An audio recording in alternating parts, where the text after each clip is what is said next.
What use is an F-call? If you're new to amateur radio like I am, it's easy to turn on your radio, set it up to key your local repeater and call CQ. After the first time, it's a trivial matter that you might take for granted. The repeater just sits there on frequency, making communication possible between you and the rest of the amateur community. In many ways, it's like turning on your mobile phone and dialing a number and talking to someone.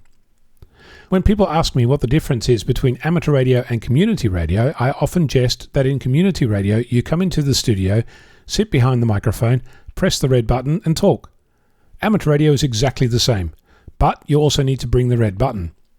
Repeaters are like that. Unless you've been personally involved, it's just a case of pressing the button. Of course, that's not actually what happens.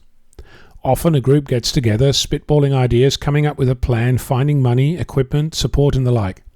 Then there is the logistics of obtaining a mast or using an existing one, finding bricks, concrete, roofing, batteries, solar panels, radios, antennas, cavities, coax connectors, a license, perhaps an internet connection, getting all this to site, having helpers and resources to build the repeater hut, cranes, bobcats, concrete mixers, terminating the coax, erecting the mast, installing guy wires, running coax up the mast, attaching antennas, tuning the thing, testing it, programming the controller, programming the radio, etc., etc. The list just gets longer and longer the more you think about.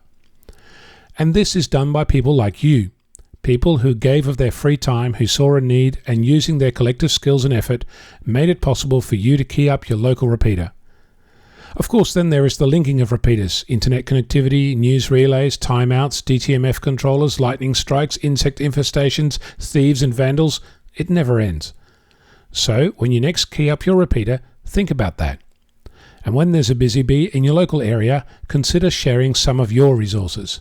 I'm Onno, Victor Kilo 6, Foxtrot Lima Alpha Bravo.